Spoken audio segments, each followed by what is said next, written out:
अभी गणेश जी विसर्जन हुए, गणेश जी को जल में विसर्जन किया, तो आपके मन में एक प्रश्न तो खड़ा होगा, आया तो होगा कि गणेश जी के 10 दिन तक बिठाओ, नित्य पूजन करो, ने पाठ करो, ने अर्चना करो, ने 10वें दिन इनके विसर्जन कर दो, और वो भी पानी में कर दो, पानी में विसर्जन करो। तो ये कहां लिखा कि जल में विसर्जन करो? श्रीमद् भागवत पुराण की रचना जब वेद व्यास जी महाराज करने के लिए बैठे, वेद व्यास जी ने सुखदेव जी से कहा कि मैं मंत्र बोलूंगा, मैं श्लोक बोलूंगा, इसको लिखेगा कौन? तो सुखदेव जी ने बोला गणेश जी से विनती करो। गणेश जी से कहा कि आप लिखोगे? गणेश जी बोले मैं लिखने को तैयार हूं, पर बोलते बोलते तुम रुक गए तो मैंने भी लिखना छोड़ दूंगा, उसके बाद मैं भागवत को विराम दे दूंगा, मैं आगे नहीं लिखूंगा।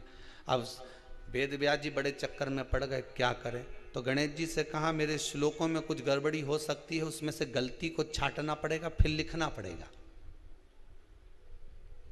कितना सुंदर संबोधन श्री वेद व्यास जी ने कहा कि मैं जो श्लोक बोलूंगा आपको लिखने के लिए है, उसमें मैं कुछ गलती करूंगा, उस गलती को छांटना है, तब श्लोक लिखना है। क्यों कहा वेद व्यास जी ने ये बात? गणेश जी भगवान है, वेद व्यास जी कहते हैं मैं तो संसारिक मनुष्य हूं ना, गलती तो कर सकता हूं। गलती कौन करता है? जम के बोलो भगवान गलती करता है क्या? नहीं, गलती कौन करेगा? मनुष्य। गलती मानव करेगा, गलती मनुष्य करेगा।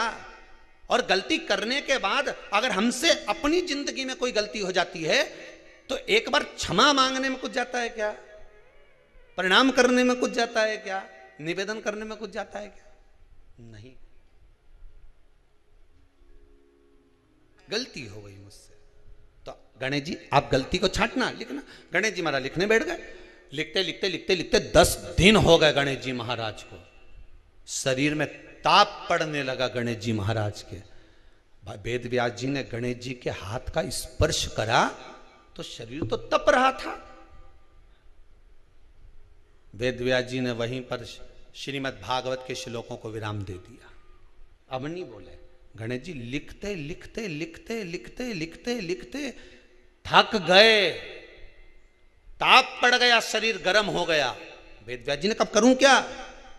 10 दिन से लिख रहे हैं और शरीर पर ताप पड़ रहा है, करा क्या जाए?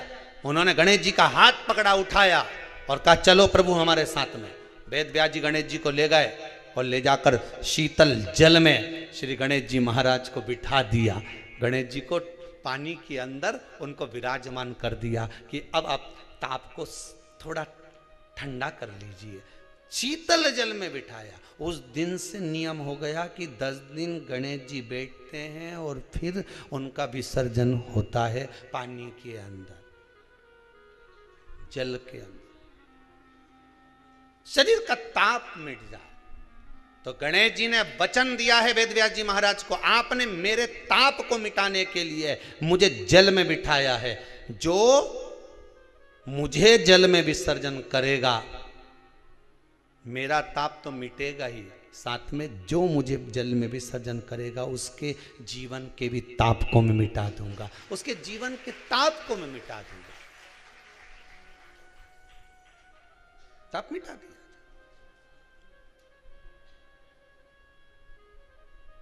पर करो गणेश जी का विसर्जन, मना नहीं है हो, पर अच्छे से करो रे हो। अब मैं छोरा छोरियों ने तो निशाना लगा है, वो हमारा गणेश जी जई रिया, वो हमारा सबसे आगे पहुंचा तो इधर वाला ने इधर से फेंका, हो गया। ये हमारे धर्म की हंसी उड़ा रहे हैं, ये हमारे धर्म की हंसी है।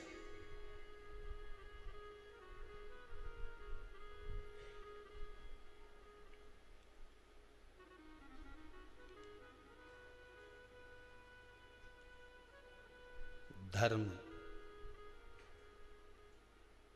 को बचाने का प्रयास